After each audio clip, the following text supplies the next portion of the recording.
Em nome do Pai, e do Filho, e do Espírito Santo. Amém. Queridos irmãos, queridas irmãs, nós estamos celebrando nesta Semana da Paixão toda essa dimensão que nos conduz ao conhecimento de Cristo através dos seus sofrimentos. Então a Igreja nos apresenta, através das meditações, das leituras que nós estamos lendo durante essa semana, uma face muitas vezes escondida da pessoa humana de Jesus Cristo, o Filho de Deus. Então é interessante nós analisarmos aqui cada dimensão, né, de uma forma mais profunda dessa revelação que Nosso Senhor nos dá, principalmente através do Evangelho de São João. E nós vamos, durante essa semana, caminhando por chegarmos ao conhecimento de Nosso Senhor. Uma primeira pergunta que poderia surgir seria essa: por que nós falamos de tempo da paixão, né? Uma vez que nós já não vemos Cristo propriamente na sua paixão, mas Cristo no seu desenrolar dos fatos para chegar ao processo da sua paixão em Jerusalém, da sua morte. Então isso é interessante analisarmos aqui duas teologias, né? Dentro da teologia moderna, não se fala mais em tempo da paixão. Porque, infelizmente, aqui eu não falo nem do Vaticano II, mas eu digo desde o tempo da Revolução, porque a Revolução foi propriamente o ponto inicial da apostasia, né, dos países que ainda eram católicos, depois do protestantismo. Então, desde a época da Revolução, houve uma forma de pacto que o mundo revolucionário fez com a Igreja. E dentro deste pacto foi decidido o seguinte: vocês podem falar da religião de vocês, mas, por favor, evitem falar de Cristo, ou seja, dele mesmo. Porque a revolução não suporta ouvir falar de Cristo como alguém que é procurado por ele mesmo. Quando vocês falarem de Cristo, vocês têm que falar dele como um mestre que ensina, um rabino, né, alguém que ensina as pessoas a viverem. E se você entrar nessa lógica, você vai perceber que a partir, então, do tempo que deu início a essa mentalidade revolucionária, deu-se um destaque para a doutrina moral. E, consequentemente, foi se deixando de lado todo o foco na pessoa de Cristo, ou seja, da pessoa dele mesmo. Tudo aquilo que podia nos levar ao conhecimento dele mesmo, ao conhecimento da sua fé, do seu amor, da sua atitude e, portanto, de todas as coisas que nos levam a desejá-lo. Então, por isso mesmo, hoje nós tiramos aqui essa passagem do Evangelho de João, capítulo 7, a partir do versículo 33, que vai nos mostrar como Cristo se revela ele mesmo. Então, essa passagem, como outras passagens dessa mesma natureza, são pouco valorizadas na liturgia moderna. E é por isso também que a liturgia moderna não apresenta mais esse tempo da paixão. Porque o tempo da paixão foca. É como se você colocasse todas as luzes, toda a atenção na pessoa de Cristo, na sua personalidade e também em todas as passagens da Escritura que focalizam a sua paixão e que provam que ele é o verdadeiro Messias, o verdadeiro Filho de Deus. Então, ao contrário disso, nós vamos dar atenção à Quaresma e nós vamos levar a Quaresma até a Sexta-feira Santa, para que as pessoas simplesmente pensem nos exemplos que Cristo deu e sejam exortados por doutrinas morais, que também são importantes, sem dúvida, mas não entrem no conhecimento propriamente teológico da pessoa de Cristo. E é por isso também que eles vão fazer questão de celebrar a Sexta-feira Santa com paramentos vermelhos, dando a conotação, inclusive existem várias orientações nesse sentido, né, para a liturgia moderna, dizendo que não se deve ter aquilo como uma celebração triste, mas como uma celebração gloriosa, em que Cristo assume a cruz, ele vence na cruz como um ato do passado. Então as pessoas vão celebrar, tendência de celebrar a Sexta-feira Santa como uma lembrança do seu sofrimento passado, do seu triunfo da cruz, podemos dizer. Então, em muitos lugares, a Sexta-feira Santa mais parece uma celebração de domingo de Páscoa. A piedade popular ainda guarda, muitas vezes, aquela antiga noção de uma verdadeira Sexta-feira Santa, fazendo, eventualmente, procissões do Cristo morto, coisas desse gênero, mostrando ali a verdadeira afeição das pessoas com a pessoa de Cristo, com a sua morte, com o seu sofrimento, com a meditação da sua cruz, daquilo que ele realmente sofreu. Mas, de fato, existe uma clara ruptura, não somente a partir da instituição da missa moderna, mas desde o começo do período revolucionário. E essa ruptura com a piedade católica antiga, com a piedade católica medieval, ela vai levar as pessoas a uma tendência de esquecer a pessoa de Cristo e focalizar naquilo que ele fez por nós. E tirar os exemplos e ver nele simplesmente um mestre para nos ensinar, né, uma vida moral mais perfeita. Entretanto, a verdadeira liturgia e a verdadeira fé católica nos levam a uma perfeição de união com Deus, e essa perfeição e essa união com Deus não pode ser atingida sem o conhecimento da pessoa dele e sem focalizarmos no amor dele. Aqui já me veio um exemplo extraordinário, que é a própria Santa Teresinha, né? Viveu, portanto, no período pós-revolucionário, mas num ambiente que não estava ainda contaminado pela noção revolucionária, de religião. E, portanto, ela vivia em torno da meditação, da paixão, várias vezes pintou a sagrada face de Cristo, várias vezes ela chorou naquela face, várias vezes ela escreveu poemas, contemplando essa paixão, esse sofrimento, destacando cada detalhe da sua humanidade, do seu sofrimento, da sua dor. Então ela foi lá na fonte beber. E lá nessa fonte ela encontrou uma bebida deliciosa, que é o amor de Jesus Cristo.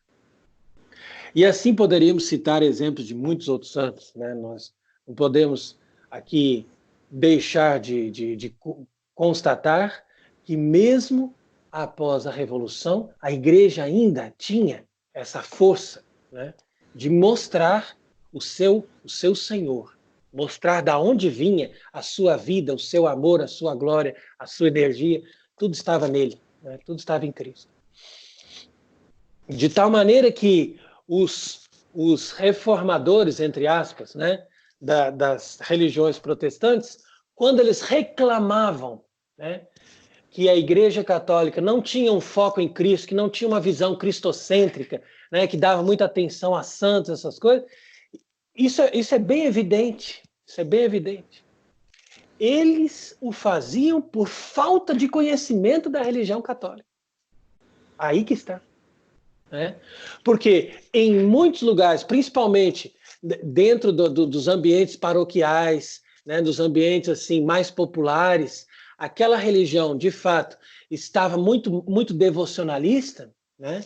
Devocionalista no sentido assim de se perder em coisas secundárias ou de pedir simplesmente a Deus ou de pedir aos santos uma proteção, uma graça, né? E pouco voltada para a atitude verdadeiramente mística, né, da fé. Então, aquela atitude mais profunda da religião que ainda atingiu, vamos dizer assim, os fins da Idade Média, já tinha entrado numa grande decadência. Então, os reformadores protestantes vieram reclamar justamente isso. Eles vieram reclamar aquele cristocentrismo que a igreja tinha perdido no decorrer dessas últimas instâncias da Idade Média, né? Que era justamente o resultado do crescimento das cidades, o resultado da busca do humanismo, o resultado da busca da vida terrena nela mesma, né? Que nunca foi totalmente ausente na religião, mas que estava cada vez mais valorizado. Então parecia uma contradição, porque os protestantes eram fruto desse mesmo movimento e buscavam uma religião que era contrária a esse movimento. E o que eles encontraram hoje? Qual que foi o resultado da religião protestante? Será que com isso eles se tornaram pessoas mais próximas de Cristo? Vem aí o questionamento. Será que eles são capazes mesmo de entrar nessa intimidade com Cristo como entrou uma Santa Teresinha? Aí vem o questionamento. Então, quer dizer, no final das contas, a conclusão é essa. Eles buscaram uma solução para a religião com pilares falsos, com bases falsas.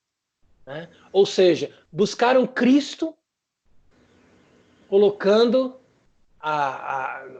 um pavimento humano. E num pavimento humano, você não chega a Cristo. Você se derrapa, você começa a formar crateras naquele pavimento, de tal maneira que o caminho se torna tão difícil que você volta de novo para o caminho do homem.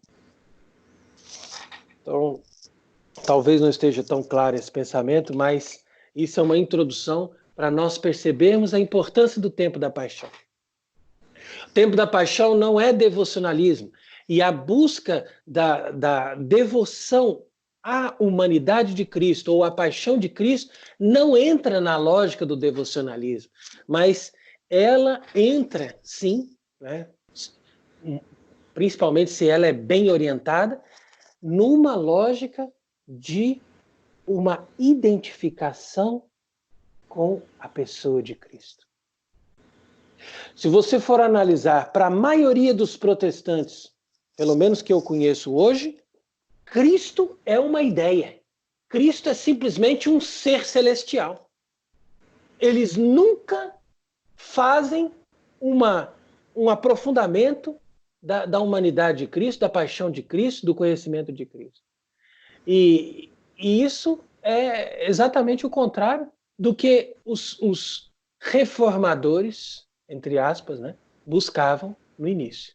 Então você vê como é que parece até um castigo, né, que a pessoa sai levantando uma bandeira e acaba pior do que aquilo que ele contestou. Né? Acaba pior. Então é por isso que o movimento da Igreja Católica é sempre assim. Na Igreja nós encontramos todas as fontes, porque todas as fontes estão em Cristo. E Cristo abriu todas essas fontes na Igreja que saiu dele mesmo. Entretanto, se nós queremos reformar a Igreja, nós podemos fazer, mas buscando essas fontes que estão dentro da Igreja mesmo que elas estejam enterradas. Né? Isso foi mais ou menos o que fez Santa Bernadette quando Nossa Senhora mandou ela fazer lá em Lourdes uma fonte. Por que aquela fonte de Lourdes cura? né? O povo vai lá buscar cura. Talvez eles não estejam conscientes de qual é a razão daquela força de cura. Mas eu garanto que Nossa Senhora, quando mandou Santa Bernadette cavar ali no chão, fazer aquela lama no chão para encontrar essa fonte, ela queria mostrar o seguinte: ó, vocês não podem viver uma religião, né, como vocês estão encontrando hoje, porque cada vez eles estão mais e mais cobrindo as fontes da igreja de uma terra, de uma lama, né, de uma areia.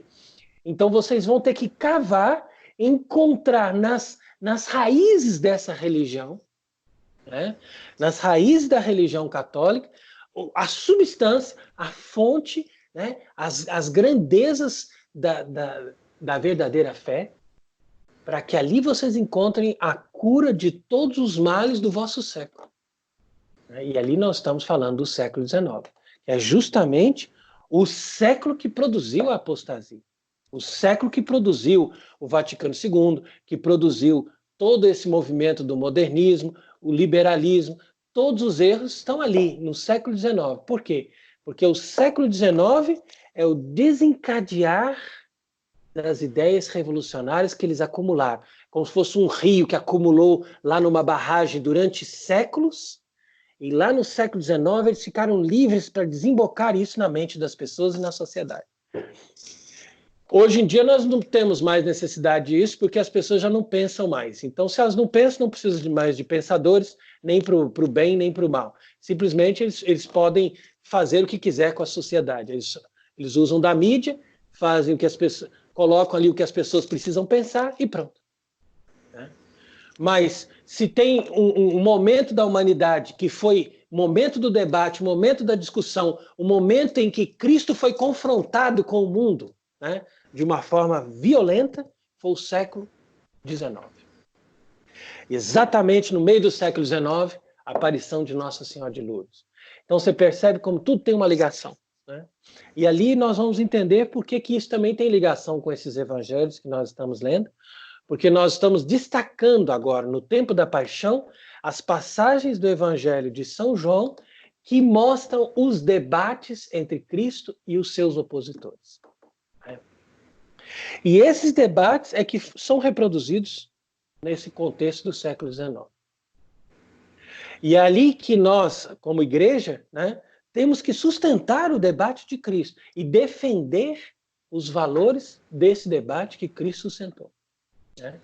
Ali, Cristo sustentou diante dos judeus 3 argumentos fundamentais.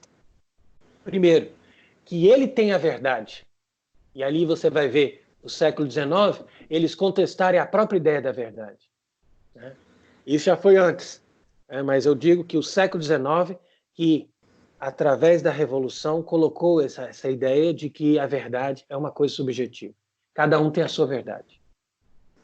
E Cristo vai dizendo ali, nesses debates, ele tem a verdade. Ele é a verdade. Ele pode nos conduzir à verdade.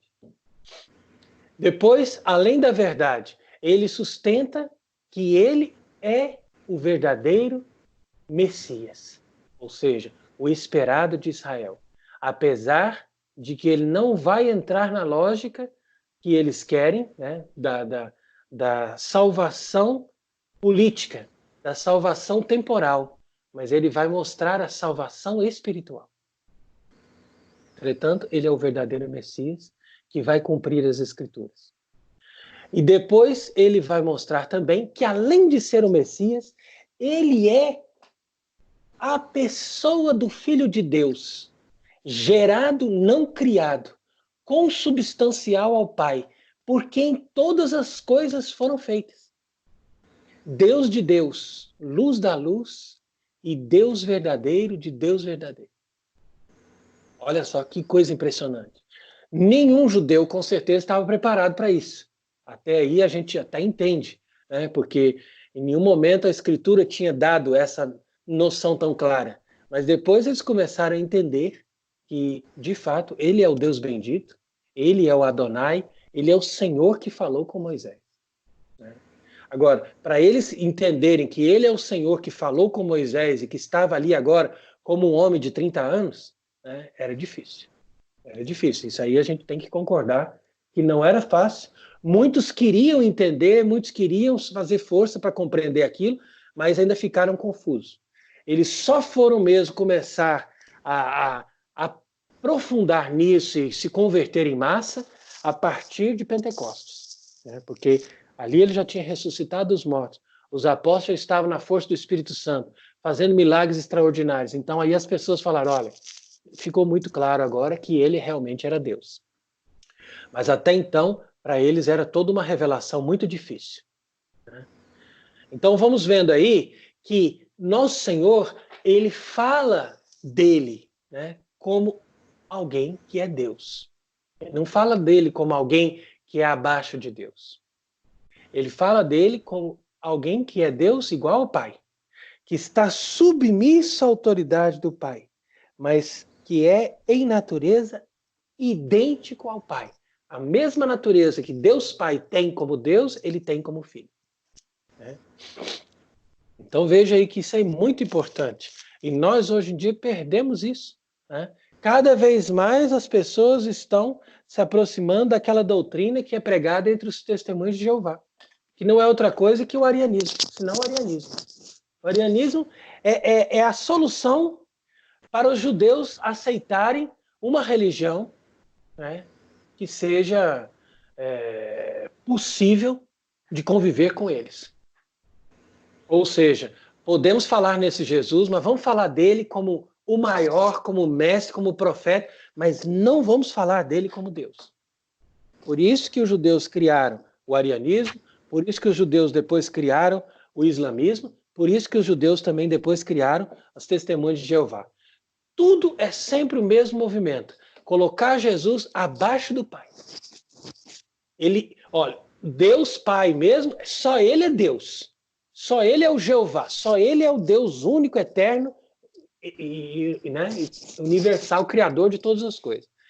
Jesus Cristo é o Filho que o Pai adotou. É um humano maravilhoso, perfeito, ou então é um anjo que se fez homem, qualquer coisa que seja abaixo do Pai. Mas ele não pode dizer que ele é igual ao Pai, né? Consubstancial ao Pai, que é gerado do Pai, que é Deus igual ao Pai. Isso ninguém aceita nessa lógica, né? Mas essa é a verdade. Essa é a verdade desde todo o sempre, né? Desde o primeiro instante da eternidade, ele existe como imagem de Deus Pai. E ele criou todas as coisas, né? Ele é o criador de todas as coisas. Por ele que todas as coisas foram feitas. E o Pai fez com ele, né, dando ordens para ele. Mas é no verbo que o Pai criou todas as coisas, né? E o Espírito Santo, procedente do Pai, junto com o Filho, né, forma a Trindade. Então essa é a revelação suprema, né, do mistério da nossa religião. Então qualquer outra religião que não confessa a Trindade não pode ser considerada uma religião cristã. Já começa por aí. E se essa revelação da Trindade é aceita por uma religião, então eles têm que aceitar também que Cristo, como verdadeiro Deus e verdadeiro homem, estabeleceu os sacramentos, estabeleceu a participação da sua divindade através dos sacramentos na igreja que ele fundou. Então esses aí são os dois principais dogmas da fé. O dogma da Trindade e o dogma da igreja, né? Por isso que a gente diz, creio na igreja, una, santa, católica e apostólica. Agora vejam, aqui continuando, né, a citação que nós acabamos de proclamar aqui do Evangelho, Jesus dizia exatamente isso. Ainda mais um pouco de tempo e eu estou convosco, mas vou àquele que me enviou. Vós me desejareis e não me encontrareis. Aqui o termo é desejar e não procurar. Vós me desejareis e não me encontrareis. E onde eu estarei, vós não podeis vir. Então essa é a parte, né, que é a mais impressionante dessa passagem do Evangelho, né? A mais tocante de todo esse texto aqui do Evangelho de João, capítulo 7, porque Jesus está dizendo, vós me desejareis. Quando que a pessoa vai desejar Cristo? Mesmo os opositores, de alguma forma, eles vão desejar o momento Cristo, né? Se eles, de certa forma, forem salvos, né, num arrependimento final, e forem no purgatório. Então aqui Jesus acaba de fazer uma descrição exata do sentimento de uma alma do purgatório. Você me deseja, mas não me encontra. E onde eu estou, você não pode ir.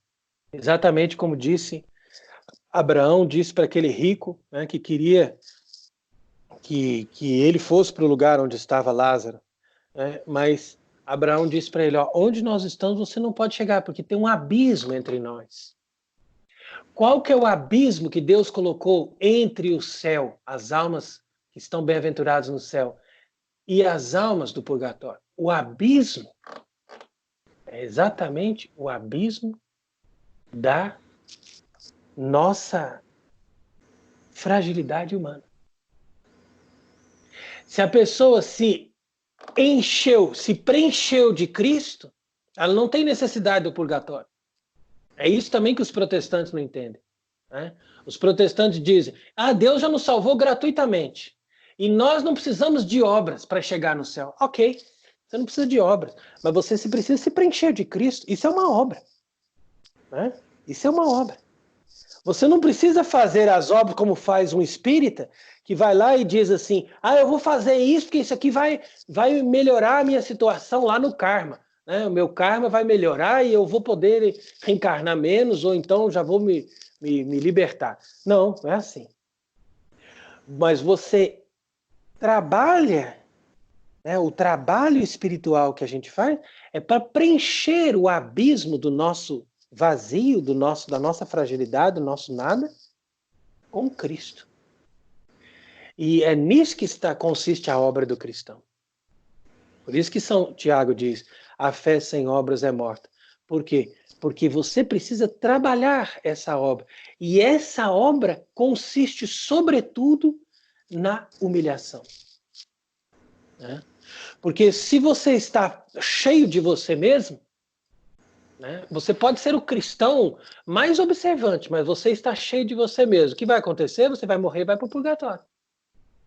Para quê? Para poder se esvaziar de si mesmo e depois atravessar esse abismo que você não preencheu, que é o abismo da sua própria, do seu próprio nada.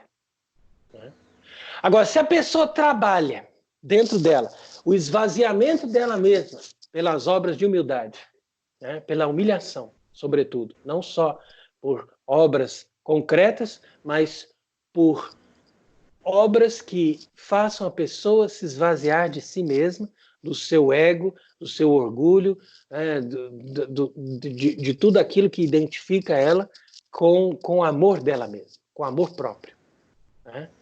Então, ela, uma vez se esvaziando desse amor próprio, ela vai ser capaz de ter sede. E ela vai procurar beber. E ela vai encontrar a fonte que é Cristo. E vai se preencher de Cristo.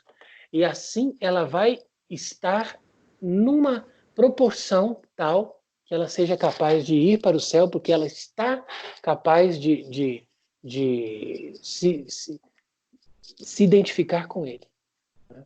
Por causa do amor.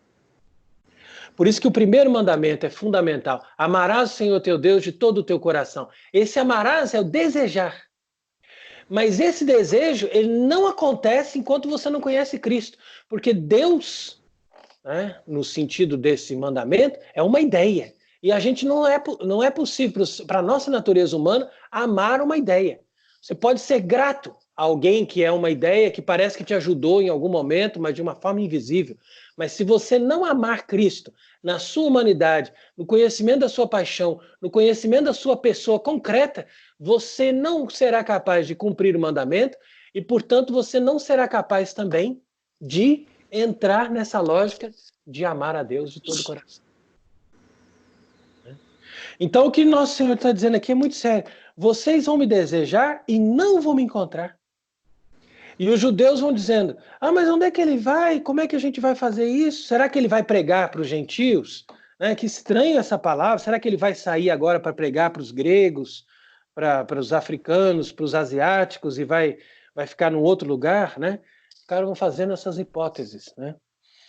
Onde que é esse lugar que a gente não vai poder vir? Então ficou nessa hipótese. Daí vem ali o Salmo 41, né? Que a gente propõe como a meditação do Salmo de hoje, porque esse Salmo fala também desse desejo, né? Assim como deseja o servo pelas fontes das águas, deseja assim a minha alma por ti, Senhor. E a minha alma está com sede do Deus que é forte e que é vivo. Então você deseja o Deus forte e vivo, né? Mas você encontra ele morto e fraco na cruz.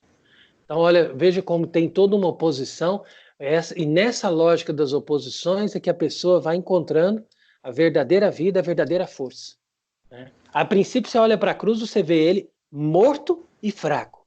Mas, na verdade, ali ele é forte e vivo. Ele é forte porque ele vence a morte.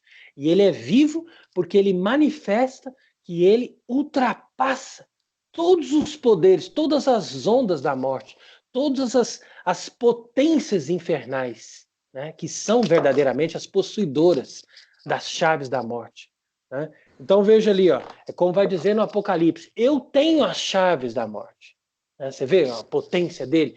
Aquele mesmo que está lá destruído na cruz, depois nós vamos encontrar no Apocalipse, todo reluzente, todo forte, vai dizendo, eu sou aquele que venceu. Eu tenho as chaves da morte.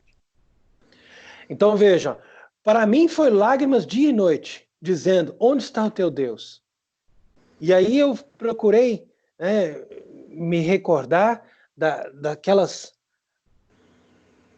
Quando eu passava pelos tabernáculos admiráveis até a casa de Deus.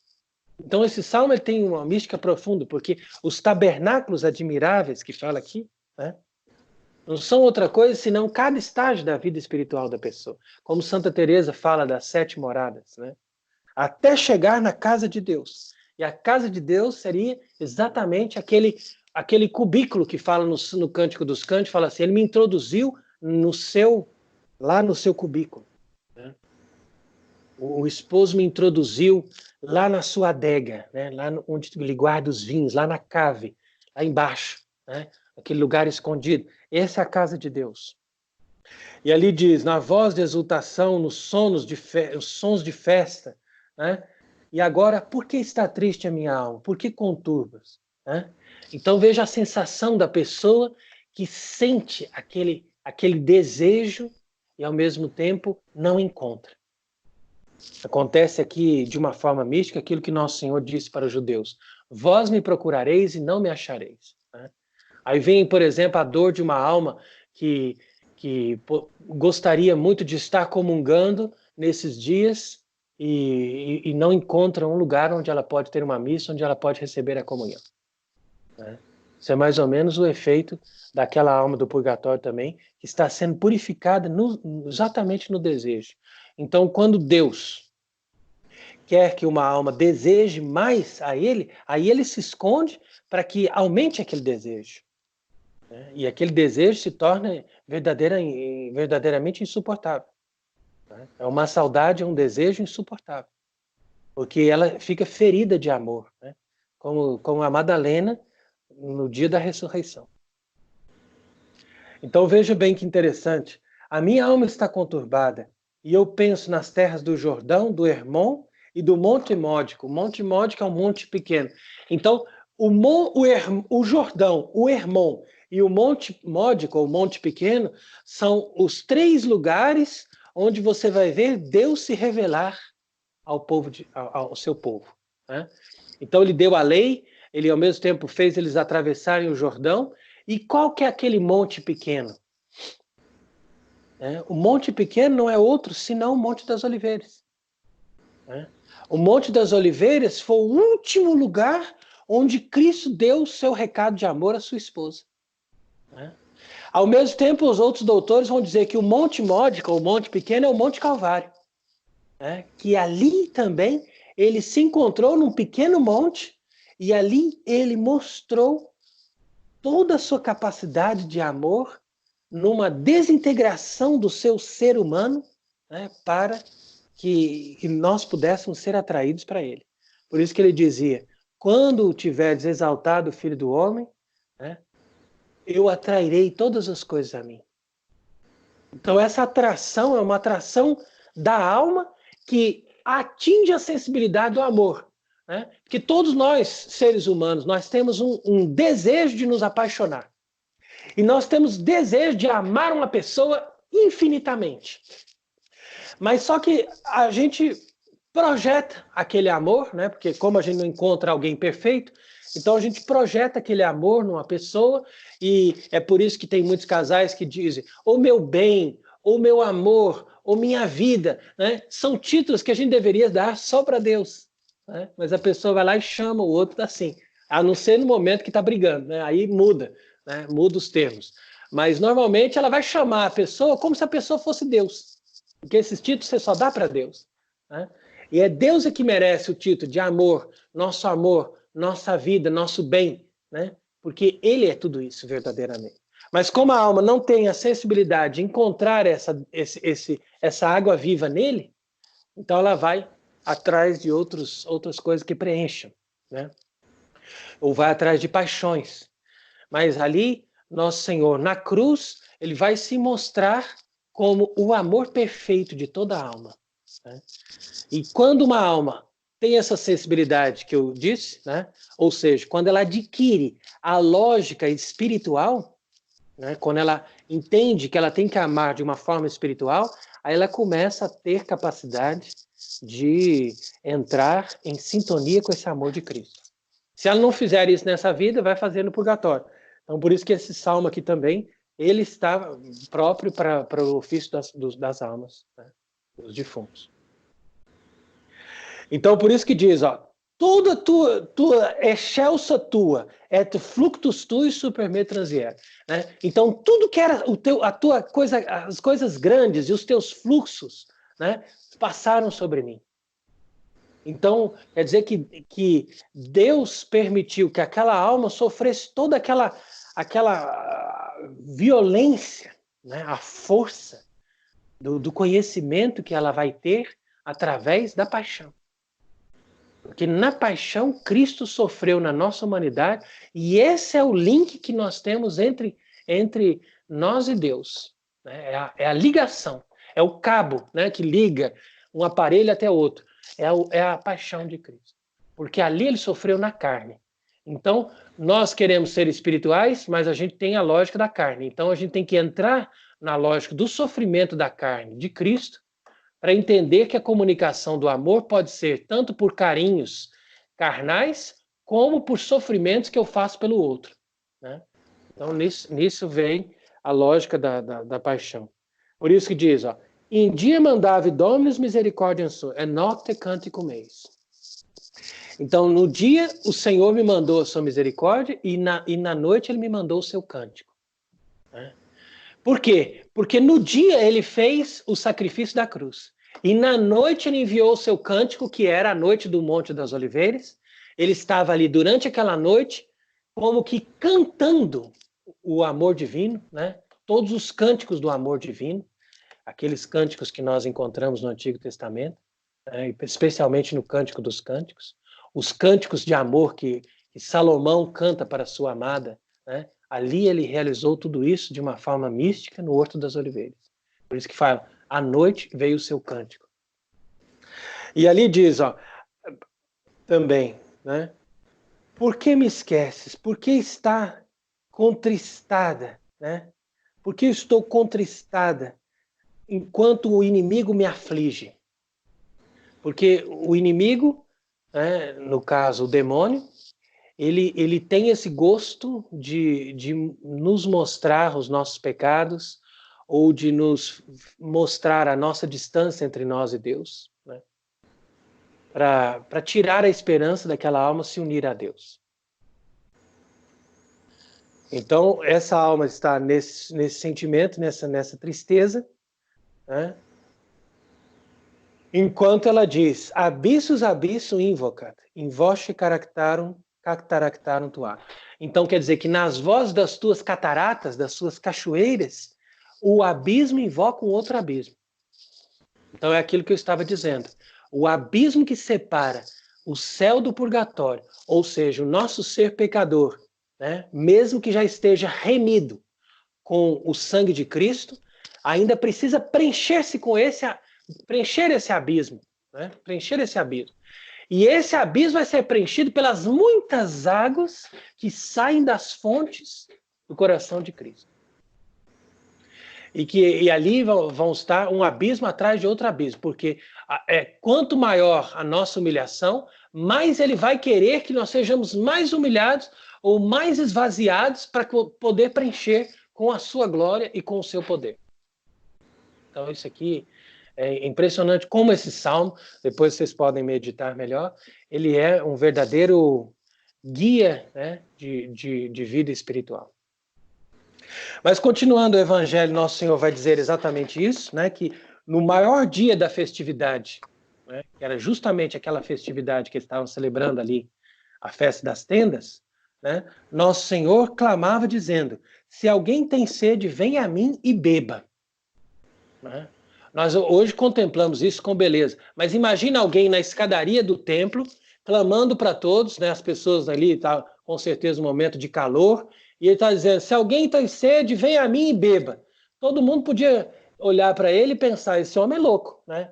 Ele está ali falando umas coisas assim, dá atenção não, que ele é louco. Né? Então veja como que a apresentação que ele faz das coisas, às vezes, mais místicas e mais poderosas, são feitas, às vezes, num contexto que não encaixa, né? que não tem ali um entendimento, justamente porque ele não faz questão que as pessoas entendam ou que as pessoas... né, não faz questão de criar um clima, um ambiente para as pessoas acreditarem nele. Ele simplesmente faz questão que as pessoas escutem e façam um discernimento. Por isso que a gente tem que desenvolver a nossa capacidade de entendimento, ou seja, de escutar a palavra e aprofundar a palavra. Porque se as pessoas são rasas, elas jamais vão ser capazes de entender a profundidade de Deus. Né? Igual teve uma vez que eu celebrei uma missa, né? E era uma missa sem canto, num lugar assim simples, e não teve uma homilia, não teve um ambiente, uma luz, uma música de fundo, não tinha nada que atraísse aquelas pessoas. E aquelas pessoas, então, depois vieram falar assim para mim, de fato, a gente agradece pela missa, mas assim, foi uma missa meio chata, né? Meio seca, né? Parece que não teve nada assim para atrair a gente. A gente não gostou muito da missa, não. Eu falei assim, pois é, o problema é seu, porque ali estava o Senhor do céu e da terra, o mesmo Cristo, Senhor do universo, né? Talvez vocês vão gostar muito do culto protestante que tem ali na esquina, que vai ter jogos de luz, vai ter uma música de fundo maravilhosa, vai ter coisas emocionantes, e você vai estar envolvido naquela atmosfera e você vai dizer, Deus se manifestou ali para mim. Por quê? Porque você entra na lógica dos sentidos, dos sentimentos, e não na lógica do entendimento, da palavra. Né? Que é a palavra que deveria te atingir e você entrar naquele mistério daquela palavra e se aprofundar naquilo. Né? Igual o argumento que eu acho muitas vezes um dos mais imbecis é de contestar a igreja na sua tradição antiga, dizendo que a igreja insistia em dar para o povo uma língua que ninguém entendia, no caso o latim. Agora, como que é uma língua que ninguém entendia se todas as línguas eram derivadas do latim? E a maioria das palavras em latim são praticamente idênticas às palavras de português, por exemplo. Então, quer dizer que não é uma questão que as pessoas não entendiam, é que as pessoas não faziam esforço para entender. E se as pessoas não faziam esforço para entender, Deus também não faz questão que elas entendam. Né? Aí que está o problema. É porque as pessoas não estavam colocando aquilo como uma coisa importante. Senão eles iam chegar em casa e falar assim, eu quero saber tudo que o padre disse na missa. Ah, tá bom, então vamos lá. Ó. Vamos procurar saber, vamos atrás, vamos pesquisar quais são os textos daquela liturgia de hoje. Vamos procurar aquele texto traduzido, vamos meditar em cima daquilo e vamos descobrir o que Deus quis dizer para nós. Né? Então quer dizer que o fato de você ter uma língua, que aquela língua ali, né, não é a língua popular, não significa que é uma coisa que é impossível de entender. significa que ela vai ser mais difícil. E quanto mais difícil, das duas, uma, para aqueles que não têm desejo, aquilo vai se tornar enfadante, aquilo vai se tornar uma coisa insuportável. Agora, para aqueles que têm desejo, aquilo vai se tornar ainda mais desejável, porque está escondido, né? Porque aquilo ali está escondido, né? Mas não está impossível de encontrar. Então é assim que nosso Senhor sempre agiu, né? Quando a pessoa não tinha desejo, ele fazia questão de fazer a coisa mais difícil. E quando a pessoa tinha um grande desejo, ele fazia questão de excitar o desejo, tornando aquilo mais escondido, mas não impossível. E é assim também a lógica de Deus até hoje, né? Então veja o que diz ali, ó. Como diz a Escritura, rios de água viva sairão do seu interior. Então veja aí que bonito, né? Que a pessoa ela não somente ela vai ser preenchida de Cristo, mas ela vai também transbordar aqueles rios da graça de Cristo. E ali diz ali no comentário próprio São João, né, dizendo, estava falando daqueles que iam acreditar, porque o Espírito Santo ainda não tinha sido dado, porque Jesus não tinha sido glorificado. Então, São João faz questão de ligar essa palavra com aquele texto da cruz, João 19, que diz que saiu água do seu coração. Que a água, né, é a fonte da vida, é a fonte da graça. Isso cumpre as Escrituras. Então, não foi por acaso que saiu água também, não somente o sangue, mas também saiu água do coração de Cristo perfurado, porque aquela água ali mostra, né, a realidade desse mistério. E ali, quando as turbas, as multidões começaram a ouvir essa palavra, alguns diziam, ele é verdadeiramente o profeta, ele é verdadeiramente o Cristo. E outros contestavam, mas será que Cristo vem da Galileia? Mas estranho, parece que ele tinha que vir de Belém. Então, discessio facta est in turba propter ei. O que quer dizer isso? Houve um cisma no meio da multidão por causa dele. Então, o que aconteceu naquele momento ali, que foi um momento crucial já nos últimos tempos da vida pública de Nosso Senhor, foi que cada vez mais estava se formando um cisma, ou seja, uma divisão, aqui ele chama de dissensio. Então, dissensio é uma palavra, dissensio, aliás.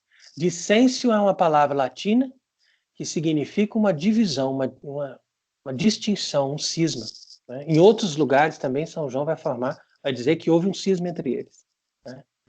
E esse cisma vai acontecer sempre. Por quê? Porque acontece uma divisão daqueles que querem e daqueles que não querem. Ou daqueles que estão merecendo a graça de perceber e de ver, e aqueles que não estão merecendo essa graça por causa da sua dureza, do seu orgulho, da sua maldade, etc. Então veja aí que o Evangelho nos fala muito, né? Esse Salmo 41 também nos deu uma visão profunda daquilo que nós estamos vivendo nesse tempo da paixão. Eu recomendo Vossa Caridade a meditar nisso, para nós entrarmos profundamente nesse tempo da paixão que nós estamos celebrando. Amém.